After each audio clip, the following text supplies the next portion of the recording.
Olá pessoal do terceiro período, aqui é o professor Demilson Pereira Ribeiro. Vamos continuar nossa aula de Direito Tributário. Já falei para vocês, né? Tudo no portal, como sempre, mas o nosso contato imediato no nosso grupo de estudo, na nossa web sala, no WhatsApp, o contato aqui do Instagram e aqui o nosso link no YouTube para a aula ficar bem mais rápida para quando vocês quiserem fazer revisão e não precisar ficar baixando no computador ou no celular, ficar muito pesado. Na aula passada nós começamos a trabalhar o conceito de tributo. Lembra que eu expliquei para vocês que tributo é gênero. Tributo é gênero do qual nós temos duas teorias. No direito tributário nós temos a chamada teoria da tripartição, que é aquela que acredita que nós temos três espécies de tributos, e a teoria que nós chamamos ela de quinquipartida, né? Aquela que acredita que nós temos 5 espécies tributárias. A teoria mais adotada é a teoria que nós falamos na aula passada, que é aquela que acredita que nós temos 5 espécies tributárias. Bom, o conceito de tributo, se vocês se recordam bem, está no artigo 3º do CTN, do Código Tributário Nacional. Desmembrando lá o conceito, né, para a gente fazer uma leitura analítica do artigo 3º do Código Tributário Nacional, o que é tributo? É uma prestação pecuniária, que é aquela que nós falamos que ela pode ser convertida em dinheiro. É uma prestação compulsória, compulsória rima com obrigatória, porque ela é instituída por lei. É uma prestação que não constitui sanção de ato ilícito, muito cuidado com isso, que é pegadinha de prova de concurso. O tributo ele não é uma sanção de um ato ilícito. Por isso que ele não é multa. É uma prestação instituída por lei, né? Porque no Brasil nós temos o princípio da legalidade, nós vivemos no chamado Estado Democrático de Direito. Ninguém é obrigado a fazer ou deixar de fazer, senão em virtude de lei. Está no artigo 5º da nossa Constituição. E por último, fazendo uma análise bem crítica do conceito de tributo, nós temos aqui que o tributo é uma prestação que deve ser cobrada mediante atividade plenamente vinculada. O que é uma atividade plenamente vinculada? É aquela atividade que nós temos ela estabelecida em lei e a gente sabe exatamente o que a gente tem que fazer. Bom, a instituição dos tributos, vocês têm que tomar muito cuidado, que aqui tem uma palavrinha-chave fundamental. Ela é indelegável. Então, os tributos da União não podem ser instituídos pelo Estado. Os tributos do Estado não podem ser instituídos pelo município. Quando nós falamos da instituição de tributos, nós temos 3 palavrinhas-chave muito importantes. Depois de instituído o tributo, ele deve ser arrecadado, é a arrecadação. Além disso, existe a fiscalização do tributo e a execução das leis ou atos normativos. Aqui, cuidado, essas 3 palavrinhas nós unimos em uma só e chamamos de capacidade ativa. A capacidade ativa ela é delegável, então olha a diferença. A competência tributária é indelegável e a capacidade tributária ela é delegável. Ela é delegada a outra PJ, pessoa jurídica, mas é uma pessoa jurídica de direito público. Muito cuidado com isso aqui, pegadinha de prova. Lá fala que ela pode ser delegada a uma pessoa. Bom, vamos trabalhar então as principais características, né, das principais espécies tributárias que nós estamos aqui nessa aula, terceira aula nossa aqui na sequência. Olha aí, já é a aula de número 3, hein, pessoal? Fica de olho no caderno inteligente, construindo os esquemas, tudo bem colorido, trabalhando a memória visual. Que espécie tributária que nós estamos trabalhando aqui? Nós estamos trabalhando os impostos. Então, lembrando que tributo é gênero, esse gênero tem 5 espécies de acordo com a teoria que nós adotamos. Nós podemos ter os impostos, as taxas, as contribuições de melhoria, os empréstimos compulsórios e as contribuições especiais. Nessa aula nós estamos começando a falar dos impostos. Gente, todo imposto tem um fato gerador. Olha o que diz o artigo 16 do Código Tributário Nacional. Imposto é o tributo cuja obrigação tem por fato gerador uma situação independente de qualquer atividade estatal específica relativa ao contribuinte. Então presta bastante atenção. O tributo aqui chamado de imposto, ele não depende de o Estado usar aquele dinheiro para alguma coisa específica, tá certo? Então o fato gerador do imposto é sempre uma manifestação de riqueza.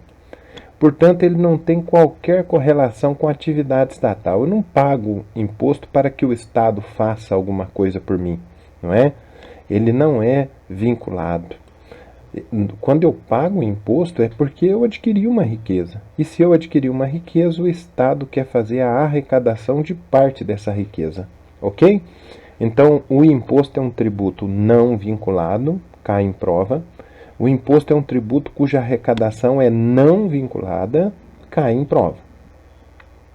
Caso adotasse, gente, apenas a teoria das três espécies tributárias, né, que é a chamada teoria da tripartição, para a gente caracterizar o imposto, seria necessário somente dizer o quê? Que o fato gerador do imposto não, olha a palavrinha negativa, não depende de qualquer atividade estatal específica relativa ao contribuinte. Então essa seria a maior característica, quer dizer, eu pago o imposto, mas eu pago o imposto para que o Estado não faça nada, preencha o seu cofre e enche o seu cofre com dinheiro. Portanto, então, gente, seria suficiente a ocorrência no mundo de alguma coisa que levasse o que nós acabamos de falar a gerar a necessidade do pagamento do imposto. Por isso que nós chamamos de fato gerador do imposto. E aqui o fato gerador do imposto é a manifestação de riqueza. No entanto, vamos analisar o seguinte, o CTN ele colocou isso como irrelevante. Saber o destino da arrecadação é algo irrelevante. Conforme o artigo 167, inciso 4 da Constituição, lá está claramente dito que os impostos não dependem, não podem ter sua receita vinculada a qualquer órgão, fundo ou despesa. Enquanto no tocante às contribuições, nós vamos ver, principalmente para a Seguridade Social, existe uma vinculação. Nós temos a constituição de uma determinada contribuição com uma determinada finalidade. Base de cálculo, pessoal. Todo imposto tem uma base de cálculo. E é importantíssimo que vocês entendam isso aqui para o nosso glossário, hein? A base de cálculo do imposto é uma grandeza que quantifica a riqueza tributada. Assim, se um imposto incide sobre uma manifestação de riqueza, que nós acabamos de falar, aplica-se uma alíquota, que é um percentual, sobre o valor de riqueza que nós manifestamos. Quanto à taxa, cuidado que é outra espécie tributária, tanto a Constituição quanto o CTN, eles não indicam a sua base de cálculo. O que existe é que não pode ser a base de cálculo típica dos impostos. Então tem que ter uma base de cálculo própria do imposto e uma base de cálculo própria da taxa. A lógica adotada aqui pelo CTN foi a de que, como a taxa é um tributo contraprestacional, o que significa tributo contraprestacional? Eu pago uma taxa para ter uma contraprestação. Eu pago uma taxa para receber um serviço, para ter uma atividade do Estado em meu favor. O imposto é completamente diferente, porque nós vimos que o imposto ele não é contraprestacional. Eu pago os impostos para que o Estado possa arrecadar dinheiro ao cofre público, ok? Então essa seria a grande diferença para a gente destacar. A taxa, ela deve ter a correlação com o custo da atividade. Então quanto que o Estado vai cobrar de uma determinada taxa? Por exemplo, a taxa de coleta de lixo. A taxa de coleta de lixo vai ter uma base de cálculo relacionada ao custo da prestação daquele serviço. Agora, quando eu falo em impostos, não, os impostos eles não têm essa lógica. Competência, pessoal, palavra-chave fundamental. Lembra que a competência tem uma característica muito importante, cai em prova. A competência ela é indelegável. O que é delegável? É a capacidade tributária. Bom, a competência tributária, gente, é a competência para a instituição do tributo. No caso dos impostos, presta atenção na palavra-chave aqui, ó. A competência ela é chamada de privativa.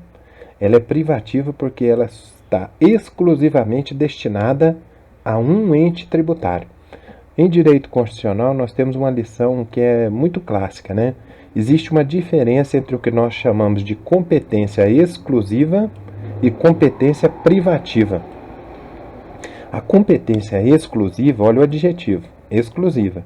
A autoridade ela exercerá a competência por mão própria, ela não pode ser delegada. Então, em direito constitucional, a gente fala que a competência exclusiva, então exclusividade, não posso delegar, não posso repartir com ninguém. Se eu digo que isso aqui é exclusivo meu, eu não posso repartir com ninguém. Agora, e o adjetivo privativa? O que seria uma competência privativa? Competência privativa é aquela que a autoridade ela poderá delegar a atribuição. Então, se uma prova perguntar qual é a diferença da competência exclusiva e privativa? Exclusiva, não delegável. Não pode delegar, indelegável. Competência privativa, pode delegar. Ela é delegável. No direito tributário, presta bastante atenção, acabei de explicar ali no direito constitucional. No direito tributário, esse poder conferido pela Constituição, que está aqui na nossa matéria, o poder de criar tributos, ele não pode ser delegado. Gente, isso aqui é frase de prova, que aparece lá nas nossas provas, falando assim, olha, o poder de criar tributos pode ser delegado. E eu estou grifando aqui, não pode ser delegado. Essa competência ela pode ser expressa, está realmente prevista na Constituição, ou ela pode ser tácita. Então é aquela que não está diretamente prevista, mas o intérprete da Constituição ou da legislação tributária, ele entende que sim. Então vamos dizer de outra forma. Se o ente que possui a competência, ele não exerce, então imagina que Campos Gerais não quer cobrar IPTU. Então Campos Gerais não institui o IPTU, o Imposto Predial Territorial Urbano. O tributo, gente, ele não vai existir. Ninguém pode chegar lá na prefeitura e falar assim, não, se a prefeitura não quer cobrar, a partir de hoje eu vou cobrar. Então essa é a ideia do adjetivo privativo no direito tributário. Tem o caráter de exclusividade. Lembra que os destaques visuais que eu vou fazendo aqui é o que vocês têm que fazer o possível para colocar no nosso caderno inteligente e montar o esquema pessoal de cada um, ok? Então, vamos classificar a competência em privativa. Aqui a ideia da Constituição, ela fala expressamente, a Constituição deixa claro quem pode criar os impostos. Então, vamos lembrar, a União. A União ela pode criar imposto de importação, imposto de exportação, IOF, IPI, que é o Imposto Produto Industrializado, IR, que é o Imposto sobre a Renda, ITR, que é o Imposto sobre Território Rural, e o IGF, que é o Imposto sobre Grandes Fortunas. Questão de prova. Para saber esses impostos, eu tenho que decorar. Está previsto no artigo 153 da Constituição. E o Estado, pessoal? Se a questão de prova perguntar assim, quais os impostos criados pelos Estados? Eu tenho o ITCD, o ICMS e o IPVA. São 3. Estão previstos no artigo 155 da Constituição. E os impostos municipais? Eu só tenho 3. É o ISS, que é o Imposto sobre Serviço, o IPTU, que é o Imposto sobre Propriedade Territorial Urbana, o ITBI, que é o Imposto sobre Transmissão de Bens Imóveis. Está previsto no artigo 156 da Constituição. Ok? Essa lista, vocês têm que tomar muito cuidado também, que muitas questões perguntam se elas são relativas ou se elas são absolutas. Eu vou grifar e vocês prestem atenção. Essas listas de impostos, elas são absolutamente exaustivas. O que significa o adjetivo exaustivas? Que não podem ser estendidas. Então, quando eu falo assim que esse é um rol exaustivo, é um rol que não pode ser ampliado. Ele é um rol fechado. Ok, gente? Salvo para a União. Muito cuidado com pegadinha de prova. Essa é a regra. Qual que é a exceção? A União. A União ela pode exercer o que nós vamos estudar ainda, que é a chamada competência residual e a chamada competência extraordinária. Presta atenção nessas duas palavras-chave. A competência tributária, eu já falei para vocês que é a competência para a criação de tributos. Aqui nós podemos ter a competência para a criação de taxas. A competência para a criação de taxas ela é denominada pelos advogados tributaristas como uma competência comum. Por que uma competência comum? Porque a taxa ela pode ser criada pelo município, então existem taxas municipais. Ela pode ser criada pelo Estado, existem taxas estaduais. E ela pode ser criada pela União, existem taxas federais. Por exemplo, se você for tirar um passaporte é um documento de índole internacional, nacional, ele é federal. Você vai pagar uma taxa federal, tá certo? Bom, isso não significa que qualquer um pode criar essa taxa, né? Naturalmente, as leis no Brasil, CTN, o Código Tributário Nacional e a própria Constituição deixam claro quem pode criar. E quem pode criar é o que nós chamamos de competência tributária. Alguns advogados tributaristas, eles empregam a expressão competência exclusiva, que eu já expliquei para vocês o sentido de exclusiva, né, o adjetivo exclusiva, me remetendo aqui ao substantivo exclusividade, é aquilo que eu não posso dividir com ninguém, se refere à competência para a criação de certas espécies tributárias, quando somente um determinado ente federal pode criar. Por exemplo, empréstimo compulsório. Quem pode criar empréstimo compulsório? Somente a União. Então, quando a gente estiver fazendo exercícios, atividades, vocês vão ver que tem lá. Apenas a União pode criar determinados impostos. Tá certo? Bom, tomando aqui um pouquinho mais, vamos ver a palavra-chave então. O que nós estamos estudando? A competência. A competência é o quê? É o poder de criar os tributos. Então, nós temos competência residual e competência extraordinária.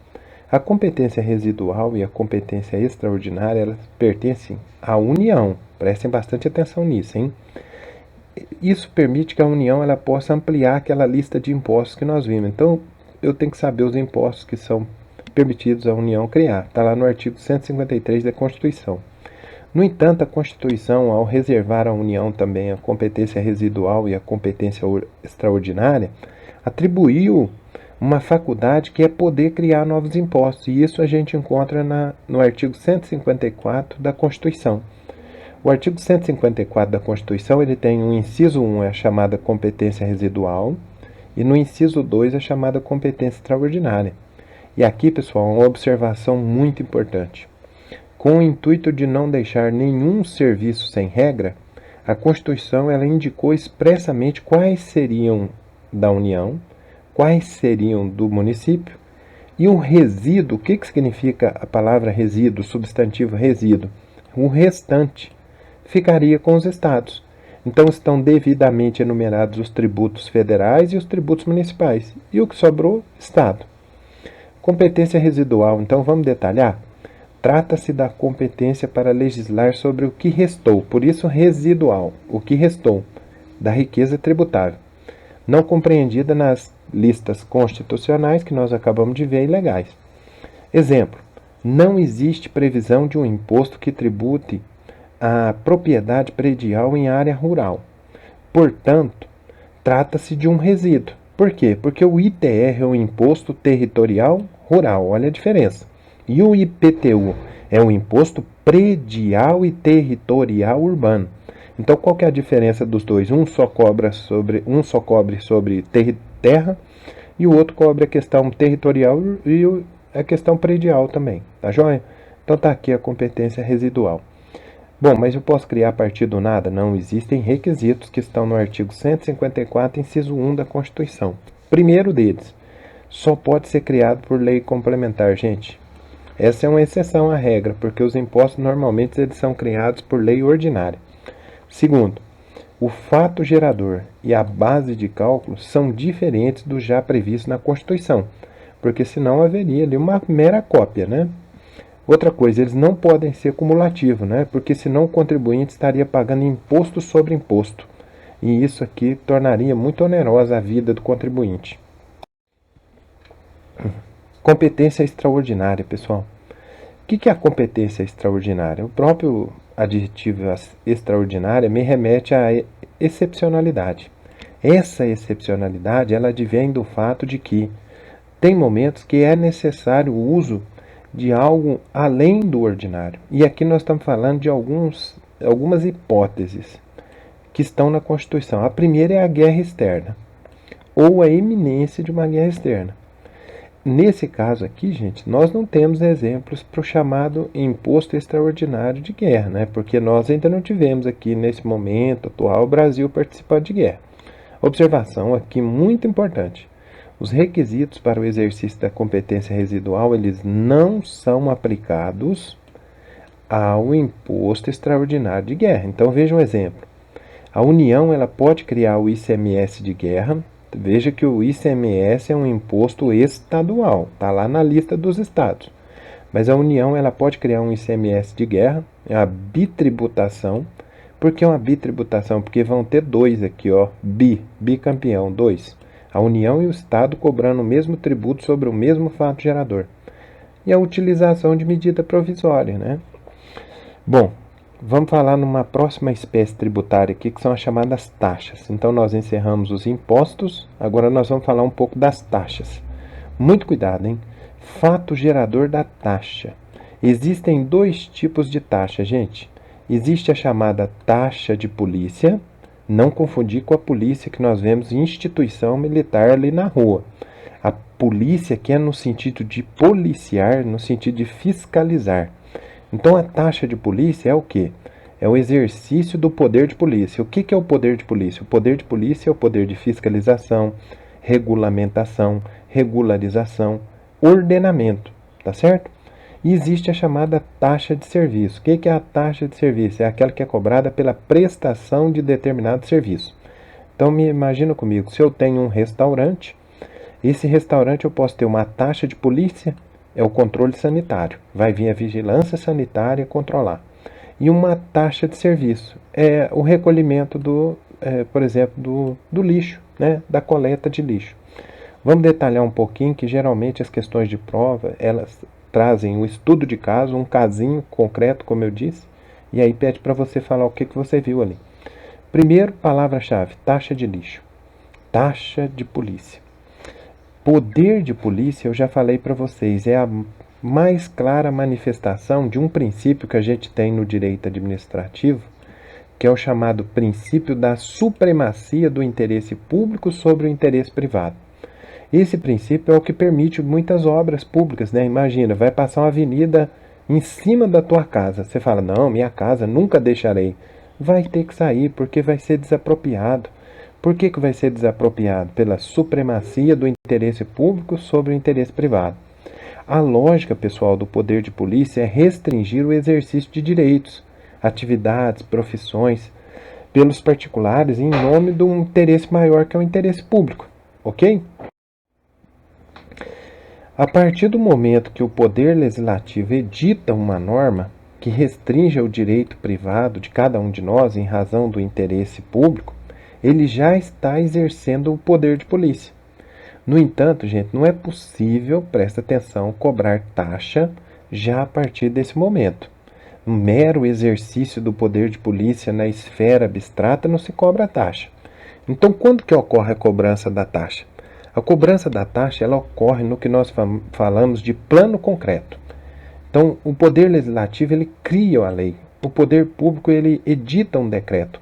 A partir da edição dessa lei, o decreto, quando nós verificarmos os requisitos legais aí previstos, ocorrendo na realidade é que nós vamos cobrar a taxa. Vamos ver um estudo de caso bem simples. Imagina que, como eu disse, você vai abrir um restaurante. O que você precisa para abrir um restaurante? Um alvará. Esse alvará, ele pode ser, se já estiver construído e o ponto comercial pronto, ou então um alvará para iniciar a construção. O pagamento pela expedição desse alvará, gente, já é o exercício do poder de polícia, que poderá ser usado ali no momento daquela construção e depois durante todo o tempo que você vai ser fiscalizado pelos órgãos municipais, estaduais e federais. Existe uma discussão jurisprudencial que eu ponho aqui sempre para vocês. O que é a jurisprudência? A jurisprudência são os julgamentos feitos pelo Poder Judiciário, porque o Poder Legislativo ele cria leis, o Poder Executivo edita decretos, mas quem julga mesmo é o Judiciário, para dizer depois se essas leis estão corretas ou não. Então eu pus aqui para vocês a chamada taxa de renovação de alvará. Porque imagina, você é um comerciante, você vai lá e tira o alvará e você fala, nossa, paguei isso, nunca mais vou pagar. Não, tem que pagar. Tem que pagar anualmente, reiteradamente. E muitos comerciantes passaram a contestar isso no Poder Judiciário. E o Poder Judiciário teve que dar uma resposta, né? Aí eu coloco aqui para vocês sempre o que o STF, que é a nossa Corte Suprema, o STJ, que é logo abaixo, né, diz sobre isso. É sempre para vocês lerem com calma. No caso aqui eu coloquei um caso concreto que aconteceu a respeito da taxa de fiscalização ambiental. Essa taxa ela era cobrada inicialmente para que a pessoa abrisse lá determinada empresa e depois ela era cobrada anualmente. E as empresas passaram a contestar que o IBAMA nunca mais passava por lá. E aí não queria pagar, só que tem que pagar, porque aqui é o que nós chamamos de necessidade de fiscalização ostensiva. Uma fiscalização presumida. Por mais que o órgão público não passe por lá, a existência da tua empresa pressupõe a fiscalização. Então o serviço público existe e aí por isso é cobrado. E a taxa de serviço? Está aqui a taxa de serviço. Em relação à taxa de serviço, gente, o fato gerador dela é a utilização efetiva e potencial de serviço público, específico e divisível, prestados ao contribuinte ou postos à sua disposição. Eu sempre falo para vocês que tem que tomar muito cuidado, tem que ampliar o vocabulário em qualquer disciplina, não é? Aqui nós vamos ver o que significa uma utilização efetiva do serviço, o que significa uma utilização potencial do serviço, o que significa um serviço público específico e o que significa um serviço público divisível.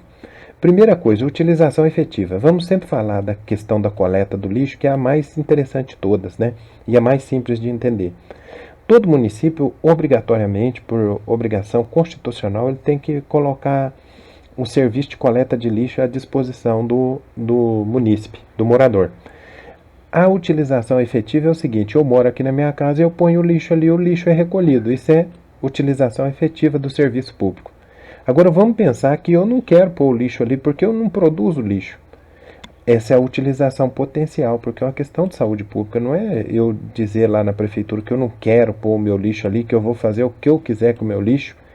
Potencialmente eu estou usando esse serviço, por isso que vai ser cobrada essa taxa. Por que ele é específico? Porque eles conseguem identificar quem é o contribuinte.